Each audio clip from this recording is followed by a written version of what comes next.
নিজের বাচ্চাটাকে অ্যাবর্শন করে শান্তি লাগছিল অনেক, কারণ সে তো বৈধ ছিল না।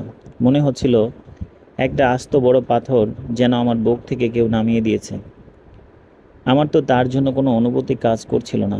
আচ্ছা, অবিবাহিত অবস্থায় বাচ্চা পেটে আসলে মায়া লাগে? মনে হয় লাগে না। আমার লাগেনি। তখন সম্মানটাই আগে আসে। মা বাবার কথা, নিজের কথা, এগুলো তো মনে পড়ে। যেই সন্তানকে দেখিনি তার জীবন না থাকলেও আমার কিছু যায় আসবে না, তা আমি ঠিক মতোই বুঝতে পেরেছিলাম।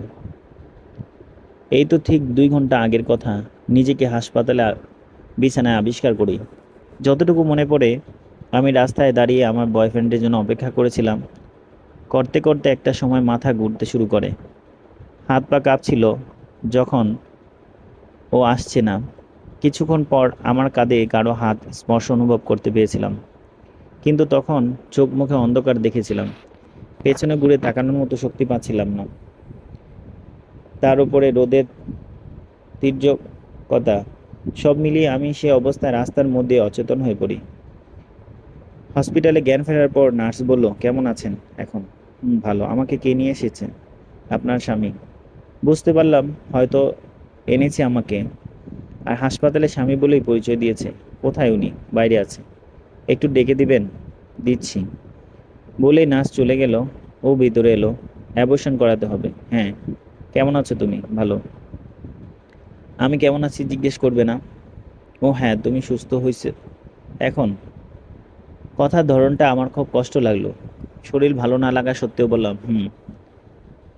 চলো তাহলে। ডাক্তার আসে এখনো আমি সব করে রেখেছি। অ্যাবর্শন করতে গেলাম।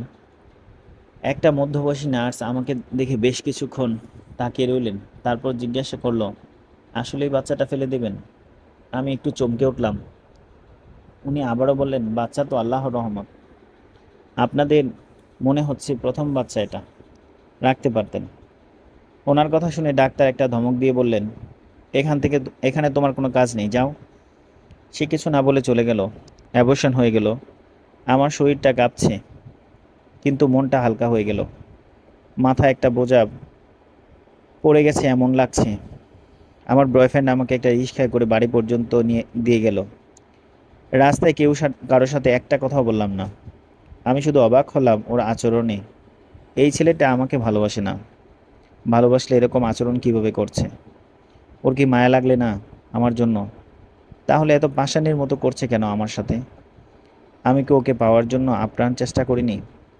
আমার ভালোবাসার কি কোনো কমতি ছিল? 8-10টা মেয়ে প্রেম করতে গিয়ে যা যা দেয় আমি তাও দিয়েছি। আমার সম্ভ্রম, আমার সব তো ওকেই দিয়ে দিয়েছি আমি। আর কি বাকি আছে? কোনো রকমে গোসল করে এসে শুয়ে পড়লাম।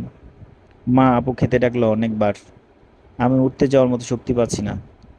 ঘুমিয়ে পড়লাম, কখন নিজেও বলতে পারবো না। জীবনটা অনেকটা বিষাক্ত হয়েছে। দিন যায়, কিছুই ভালো লাগে না। মনে হচ্ছিল অ্যাবর্শন করার পর খুব ভালো লাগবে, কিন্তু তা হয়নি। ও মাঝে মাঝে যোগাযোগ করতো, আবার মন না চাইলে অনেক দিন করতো না। একটা সময় আমি চেষ্টা ছেড়ে দিলাম জোরপূর্বক যোগাযোগ করার। ও চাইলে কথা বলে, না চাইলে বলতাম না। দেখতে দেখতে 4 বছর কেটে যায়। আমার আপুর এর মাঝে বিয়ে হয়ে গেল। তার স্বামীর 2 ভাই, 2 বোন, বেশ উচ্চশিক্ষিত আর ভালো একটা পরিবারে আমার বোনের বিয়ে হলো। সে বেশ সুখে আছে। একটা পরীর মতো মেয়ে হয়েছে আপুর। আমার পরিবারের এখন মা, বাবা আর আমি আছি। একদিন দুপুরে আপু আর দুলাভাই এসেছে। বাবা দাওয়াত করেছিল।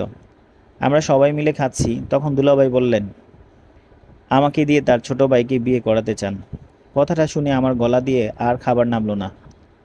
বাবার দিকে তাকিয়ে দেখি তার মুখে একটা হাসি ফুটল। মারও চেহারা একই অভিব্যক্তি। বাবা জানতে চাইলেন না তাদের বাসায় সবার আমাকে পছন্দ হয়েছে কিনা। আপু বললেন, সবাই পছন্দ করে আমাকে। তারা চাইলে আমাদের আংটি সামনে শুক্রবারে পরিয়ে পাকা কথা করে দিয়ে যাবেন। আপু, বাবা মা তারা আমাকে একবারও কিছু জিজ্ঞাসা করলেন না। দুলাভাই আমাকে জিজ্ঞাসা করতে বলায় তারা বলল, আমার জন্য তাদের মতামত সব। আমি একটা মিনিটের জন্য মুখে হাসি ফোটাতে পারলাম না। আপু দুলাভাই যাওয়ার পর আমি ওকে ফোন দিলাম। রিং বাজলো অনেকবার, কিছুক্ষণ পরে বন্ধ করে দিল ফোনটা। আমি খাটে বসে বসে কান্না করছিলাম আর ভাবছিলাম আগে জীবনটা ভালো ছিল, এখন কেমন যেন হয়ে গেছে। আমি ওকে এখনো ভালোবাসি, ও তো অন্য কারোর সাথে নেই। তাহলে সম্পর্কটা আর আগের মতো নেই কেন? আমাদের মাধুর্যহীন সম্পর্ক কেন? হঠাৎ করেই আমি এমন কি করলাম যে ও অপ্রিয় হয়ে গেল? আমার সব তো ওকে দিয়ে দিয়েছি, এই অবস্থায় অন্য পুরুষকে কিভাবে বিয়ে করব? এ তো সম্ভব না। আমার মনে তো ও ছিল, আছে, আর হয়তো ভবিষ্যতেও থাকবে। এমন সময় যদি ও ফোন না ধরে, কি করব আমি? ও যদি ঠিক না থাকে তাহলে বাসায় কি করে কথা বলবো? সিদ্ধান্ত নিলাম কার ওর বাসায় যাব।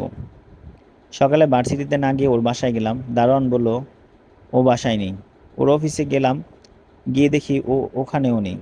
রিসেপশনে মেয়েটাকে বলল, স্যার একটু পরে আসবে, উনি মিটিংয়ে গেছেন এক কোম্পানির সাথে। আমি বসে অপেক্ষা করতে শুরু করলাম। এখন ওর ব্যবসা অনেক বড় হয়ে গেছে, ব্যস্ত থাকে বুঝি, তারপরও মন মানতে চায় না, সব আগের মতো করে পেতে চাই। প্রায় ঘন্টাখানিক পর ও এলো, আমাকে দেখে কেবিনে নিয়ে গেল। আমি রুমে ঢুকে ওকে জড়িয়ে ধরে কান্না দিলাম। কাঁদতে কাঁদতে বললাম, আপু ভাই রশিদ ভাইয়ের সাথে আমাকে বিয়ে দিতে চায়। ও শান্ত গলায় জিজ্ঞেস করলো, তুমি কি চাও? আমি ওর দিকে তাকিয়ে বললাম, তুমি জানো না, তোমার মুখ থেকে শুনতে চাই। আমি তোমাকে ছেড়ে থাকতে পারবো না। তুমি আমাকে বিয়ে না করলে আমি মরে যাব। বাসা থেকে বিয়ের ডেট ফিক্সড করেছে, আগামী শুক্রবার তারা আংটি পরাতে যেতে যাচ্ছে। তুমি বাসায় যাও। ওর কথায় অনেক অপমান লাগলো, তারপরেও বেহায়ার মতো জিজ্ঞেস করলাম, কি করব এখন? বাসায় যাও। আমি বিয়ের কথা জিজ্ঞেস করলাম, সে আমাকে ছাড়িয়ে বলল, বিয়ে করবা আর কি করবা? আমি আর একটা কথাও বললাম না। কান্না করতে করতে বাড়ির দিকে ফিরলাম। সে দরজা লাগিয়ে বসে রইল। কখন সন্ধ্যা হয়ে এলো আমি বুঝতেই পারলাম না। মা দরজায় নক করে বলল, রাশিদ ভাই এসেছে আমার সাথে দেখা করার জন্য। আমি আমার সতীত্ব হারিয়ে ফেলেছি, তারপরে যদি কাউকে বিয়ে করি তাতে বড় কোনো সমস্যা হতে পারে। একজনকে ধোঁকা দেওয়া হবে, আর সে পরিবারের সাথে আমার বোনের সংসার জড়িত। এসব ভেবে একটা কঠিন পদক্ষেপ নিলাম। রাশিদ ভাইকে জানিয়ে দিব আমার ব্যাপারে সব। আজ এই মুহূর্তে তাকে সব কিছু বলে দেব। মাকে জিজ্ঞাসা করলাম, রাশিদ ভাই কোথায়? উনি উনি ছাদে গিয়েছেন। ছাদে যাওয়ার জন্য ঘরে মেন গেট খুলতেই আমি যা দেখলাম তা দেখার জন্য আমি মোটেও প্রস্তুত ছিলাম না। সাথে সাথে দু পা পেছনে চলে গেলাম আমি।